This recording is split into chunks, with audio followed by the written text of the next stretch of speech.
কারণটা কি? এমনি লক্ষ্য করে দেখেন, লোকটা বলে কান্দার কারণ হলো, আমি তাকাইয়া দেখি ওই গাছের ভিতরে একটা সর্প, যেই সর্পটা একটা বন্ধ একটা প্রদীপ প্রাণীর মুখে খাবার পৌঁছে দিতেছে।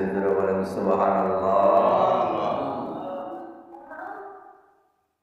আশ্চর্যান্বিত হয়ে গেল, আর বলতেছে রব্বুল আলামিন, আমি কতই না ফরমান, আমি কতই গুনাহগার, আমি না কত গুনাহ করেছি, আমি অন্যায়ভাবে চুরি করে মানুষের সম্পদ গ্রাস করতেছি।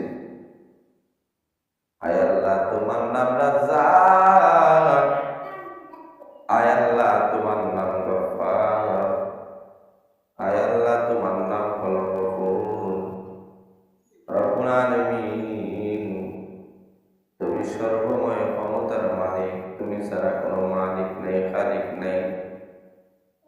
আয় আল্লাহ, তুমি যদি লক্ষ্য করে দেখেন, তুমি যদি না আল্লাহ আহকামুল হাকিমিন, তুমি যদি একটা অন্ধ বধির প্রাণীকে যদি তুমি খাওয়াইতে পারো, তাহলে তুমি তো আহকামুল হাকিমিন, আহকামুল হাকিমিন, তুমি আল্লাহ রাব্বুল আলামিন।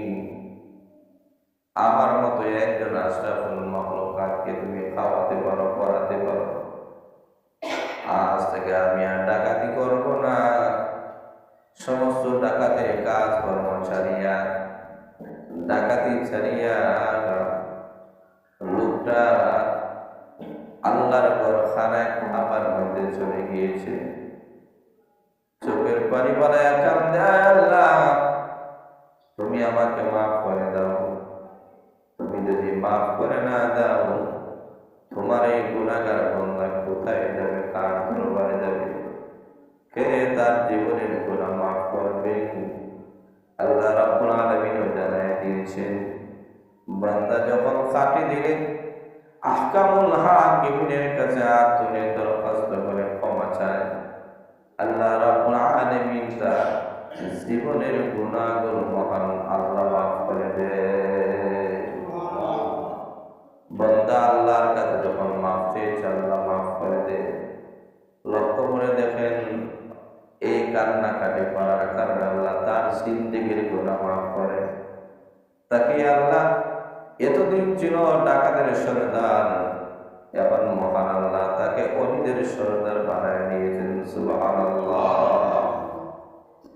আল্লাহ রাব্বুল আলামিন অনেক মানুষকে গুনার দফতর থেকে তার নাম তুলে নেন, অনেক মানুষকে আল্লাহ ডাকাতের দফতর থেকে তার নাম তুলে নেন। আল্লাহ রাব্বুল আলামিন যা চান তাই করতে পারেন। এই কারণে আল্লাহ আপনাকে আমাকে সঠিক করে আল্লাহর গোলামি করার তৌফিক দান করুন। সবাই বলেন আমিন। আচ্ছা, আমরা দুরূদ শরীফ পড়ে দোয়া করি।